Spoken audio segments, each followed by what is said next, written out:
Chapter number 10 lesson number 16। अब chapter number 10 के lesson number 16 में पढ़ेंगे ऑर्गानी डेला ट्रांसमिसियोने। क्या मतलब, अब हमने पिछले जितने भी लेसन कवर किए ना, इंजन के हवाले से सारी जो डिटेल पढ़ सकते थे, जो ज़रूरी थी पता थे चीज़ को पास करने के लिए, वो हमने पढ़ा था।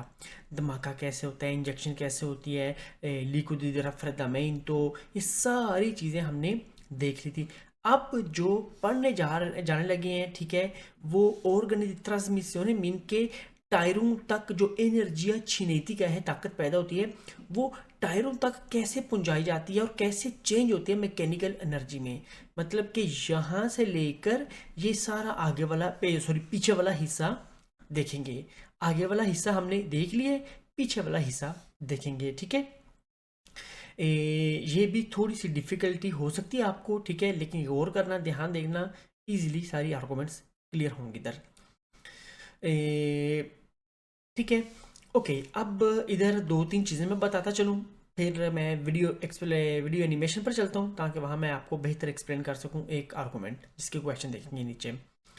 ओके, अब इंजन को तो छोड़ें, देख लिए। अब इंजन के बाद वोलानो हमने देखा था, वोलानो लगा होता है। वोलानो के साथ ये मेरा, ठीक है, ये वोलानो लगा हुआ है, बड़ी वजनी गरारी। उसके बाद ये मेरा, चले इधर आ जाऊँ, ठीक है, ये मेरा फ्रिक्सियोने लगा हुआ है। ये नाम हमने सीखने, ये भी अकेले को, इसको अकेले को पढ़ेंगे। फ्रिक्सियोने लगा हुआ है मतलब के ट्रांसमिसियोने, मतलब के आगे गाड़ी का आगे जाना, ताकत को ट्रांसमिट करना, ताकत को भेजना टायरों तक, उसमें ये सारी चीज़ें हिस्सा लेती हैं। जो ताकत है, एनर्जी cinetica, बम धमाके का, जो बम धमाके जो धमाका होता है इंजन के अंदर, उसका जो असर है, इफेक्ट है, ठीक है, वो टायरों तक कैसे जाता है, इन हिस्सों से गुजर के जाता है। वो ये मेन हिस्से हैं। फ्रिक्सियोने क्लच, सॉरी वोलानो तो हमने देख लिया है। फ्रिक्सियोने क्लच इधर से होकर जाते हैं, जो गियर सिस्टम है ना, ठीक है, सॉरी क्लच सिस्टम है।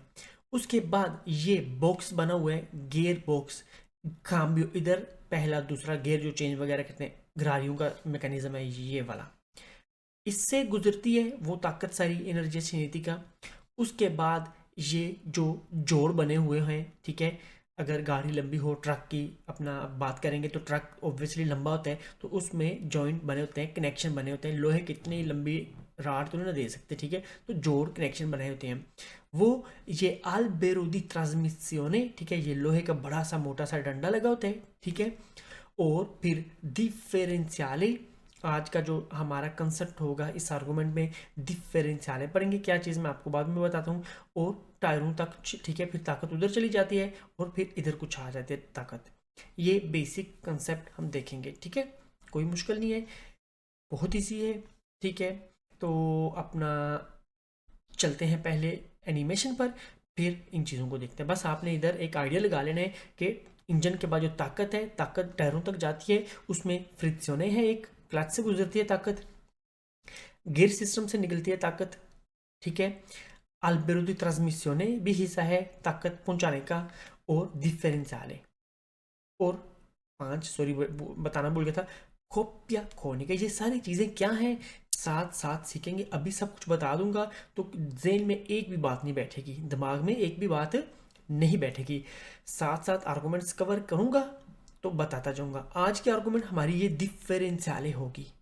उसके बाद ये भी देखेंगे, ये भी देखेंगे, ये भी देखेंगे, ये भी देखेंगे। आज की बार हाल आर्गूमेंट ये देखेंगे, डिफरेंशियले है क्या चीज़।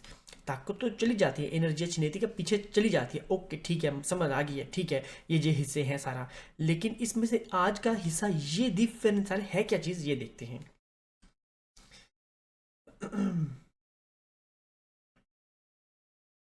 ओके, अब इधर मैं आपको बताता जाऊं, जब मेरी गाड़ी चलती है, घूमती है, ठीक है, ये अंदर वाला टायर है और ये मेरा बाहर वाला टायर है।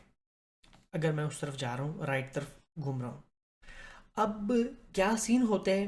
अब आपने देखा होगा जब ओलंपियाडी वगैरह होते हैं, जब एक गोल मैदान होता है, ठीक है, गोल मैदान में अपना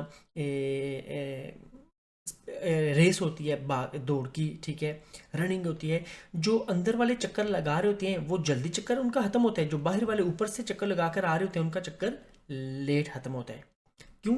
क्योंकि वो उनको लंबा ज़्यादा चक्कर लगाना पड़ता है। सेम ये सिचुएशन टायर की भी होगी।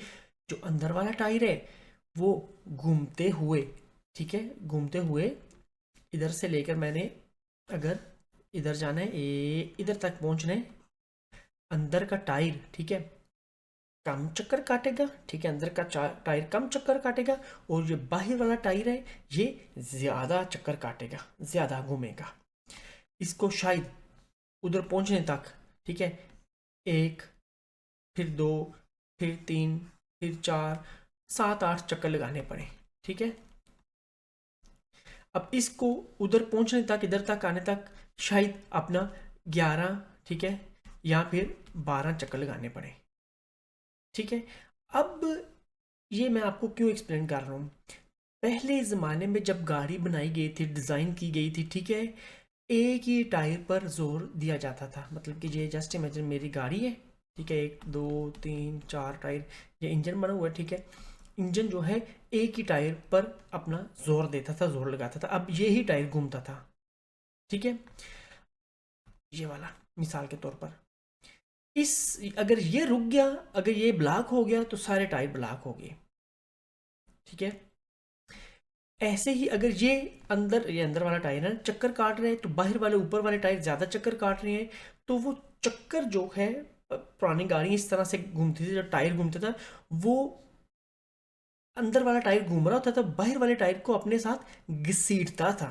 अब पंजाबी च कहते हैं घसीटना नाल टायर ਨੂੰ कुड़ कुड़ कुड़ कुड़ कुड़ साथ में, जब घूमता नहीं है, ठीक है, चक्कर नहीं काट पा रहा या नहीं पूरा नहीं कर पा रहा, ठीक है, बाहर वाला टायर, ठीक है, उसको ज़्यादा चक्कर की ज़रूरत है, अंदर वाला छोटा चक्कर काट रहा है, जल्दी पहुंचेगा उधर, बाहर वाला टायर लंबे चक्कर काट रहा है, उसको ज़्यादा टाइम लगेगा, लेकिन गाड़ी का हिस्सा है, बॉडी के साथ लगा हुआ है, जुड़ा हुआ है, अब किसी तरीके से तो पहुंचना है ना, इसके साथ ही बराबर ही पहुंचेंगे ना। तो ये बाहर वाला टायर हम पंजाबी में कहते घसीटते सी नाल, ऐसे स्लिप होता था साथ में, रोड के साथ ऐसे स्लिप होकर जाता था, फिर घूमता था, थोड़ा चक्कर लगा साथ में स्लिप होता था, फिर घूमता था, स्लिप होता था, घूमता था, स्लिप होता था, ठीक है।